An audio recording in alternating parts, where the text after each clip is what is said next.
Good morning, class. Welcome back again in our science class. Today we will continue the reading of chapter 9, solid, liquid and gas. We have already discussed about states of matter, and today we will start reading from changing states of matter. अभी तक हमने पढ़ा कि we have 3 states of matter, solid, liquid and gas. उसके बारे में हम पढ़ चुके हैं. Now changing states of matter, कि how a state of matter changes into another. एक मैटर की जो स्टेट है वो दूसरे स्टेट में कैसे चेंज होती है, राइट? तो मैटर चेंजेस इट्स स्टेट. जो मैटर है वो अपनी स्टेट चेंज करता है. A solid melts into liquid.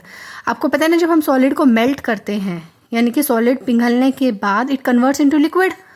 But वो कब होता है? व्हेन इट इज हीटेड, जब हम उसको गर्म करते हैं, राइट? जब उसका टेम्परेचर इंक्रीज होगा तभी एक सॉलिड जो होता है वो लिक्विड में चेंज होगा. तो यानी कि एक स्टेट से दूसरी स्टेट में मैटर चेंज हो रहा है, solid to liquid. You might have seen ice changes into water. अभी मैंने बताया भी आपको कि जो आइस है वो वाटर में चेंज हो जाती है, right? Heat makes the molecules move faster.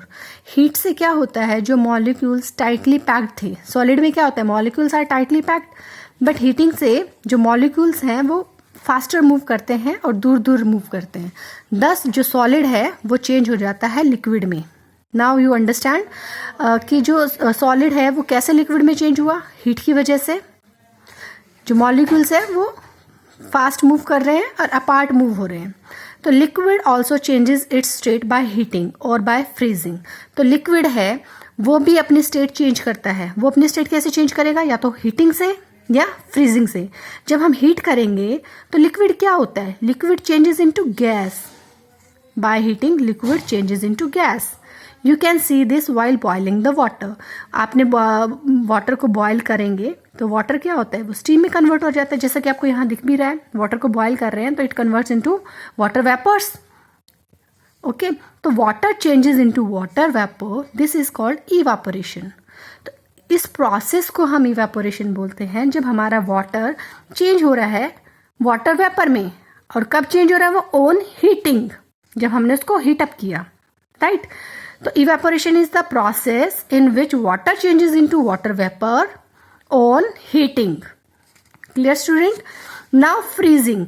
अब लिक्विड को अगर हम फ्रीज कर दें, जैसे अगर आपने वाटर को फ्रीजर में रख देते हैं ना फ्रीजिंग के लिए, तो क्या होता है, जो आपका लिक्विड है इट कन्वर्ट इनटू सॉलिड. तो molecules move closer during freezing. जो मॉलिक्यूल्स को हमने फ्रीज किया तो उसके जो मॉलिक्यूल्स है वो क्लोज हो गए and it convert into solid. तो इस प्रोसेस को हम कहेंगे फ्रीजिंग.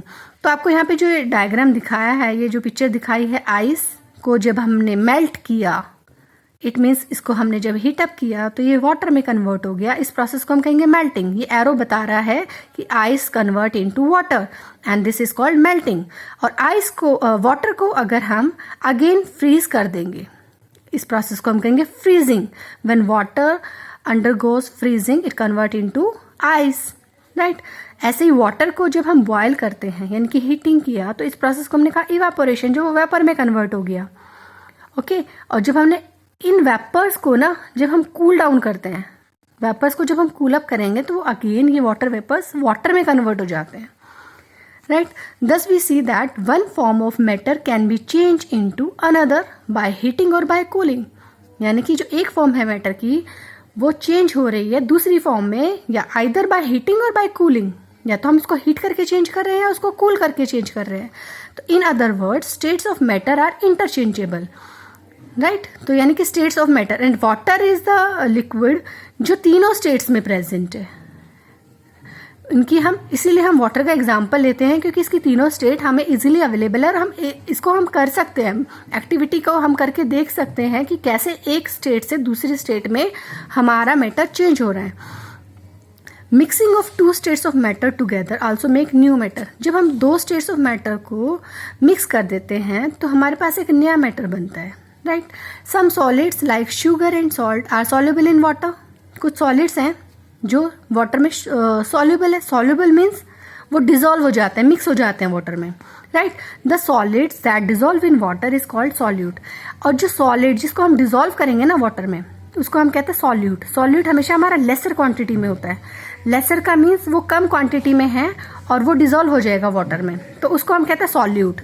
एंड जैसे कि शुगर और सॉल्ट की बात कर रहे हैं, और जो liquid in which solids gets dissolve, और वो लिक्विड जिसके अंदर इस सॉलिड को डिजोल्व करना है उसे हम कहते हैं सॉल्वेंट. वाटर हमारा सॉल्वेंट है. क्लियर. तो सॉल्वेंट जो होगा ना मोर क्वांटिटी में होता है. क्लियर. तो सॉल्वेंट क्या है? वो लिक्विड जिसमें सॉलिड को डिजोल्व करना है, एंड सॉल्यूट वो सॉलिड जिसे हम वाटर में डिजोल्व करेंगे. ओके. तो जब इसको हम मिक्स कर लेते हैं सॉल्यूट प्लस सॉल्वेंट, यानी कि हमने शुगर और सॉल्ट को हमने मिक्स कर दिया वाटर में, तो हमारे पास एक बना सॉल्यूशन. तो solute plus solvent is equal to solution. Solute को हमने मिक्स कर दिया सॉल्वेंट में, यानी कि शुगर या सॉल्ट को हमने मिक्स कर दिया वाटर में, तो हमारे पास मिल गया सॉल्यूशन. क्लियर.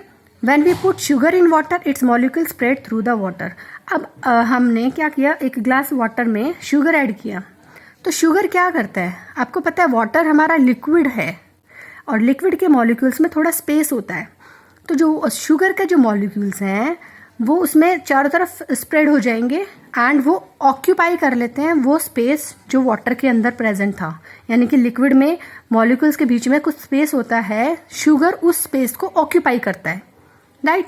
तो they occupy the empty space between the molecules of water. अब शुगर ने वो सारा स्पेस ऑक्यूपाई कर लिया. तो this is why sugar seems to disappear when it is put in water. इसीलिए वो हमें दिखाई नहीं देता, वो उसमें कंप्लीटली डिजोल्व हो गया, क्योंकि उसके जो वाटर के मॉलिक्यूल्स के बीच का जो स्पेस था वो ऑक्यूपाई कर लिया शुगर ने. राइट. तो वो हमें डिसअपियर हो गया. If we compare the volume of the solvent, आपने एक ग्लास में पानी लिया, उसमें शुगर ऐड किया, आपने मिक्स किया, तो क्या उसका वॉल्यूम बढ़ा सॉल्वेंट का या सॉल्यूशन का? If we compare the volume of the solvent and the solution, solvent जो आपने पानी लिया था उसका वॉल्यूम देखो, और फिर जब आपने उसमें शुगर को ऐड कर दिया यानी कि सॉल्यूशन बन गया, उसका वॉल्यूम, जो वॉल्यूम होगा remains the same, almost the same. क्यों? क्योंकि जो शुगर है उसने एक्स्ट्रा कोई स्पेस नहीं लिया है. Because sugar does not take up any extra space. Sugar ने कोई एक्स्ट्रा स्पेस नहीं लिया है. Its molecules fill up the empty space between the molecules of water. मैंने आपको पहले भी बताया कि जो मॉलिक्यूल्स ऑफ वाटर है उसके बीच का जो एम्प्टी स्पेस था उसमें शुगर ने अपना स्पेस ऑक्यूपाई किया है. एम्प्टी स्पेस में उसने कोई एक्स्ट्रा स्पेस नहीं लिया है. That's why the volume of the solution remains almost the same as the volume of the solvent. Clear student. Now gases also dissolve in liquids. Gas भी liquids में dissolve होती है, ये भी आपको पता है. एग्जाम्पल जैसे oxygen and carbon dioxide get dissolve in water. तभी तो एक्वाटिक प्लांट्स और एनिमल्स होते हैं जो यूज करते हैं this dissolve gases. Okay students. तो एग्जाम्पल इसका यही है कि oxygen and carbon dioxide get dissolve in water. These dissolve gases are used by aquatic plants and animals. That's the whole chapter, solid, liquid and gas. I hope you understood. Okay students, thank you.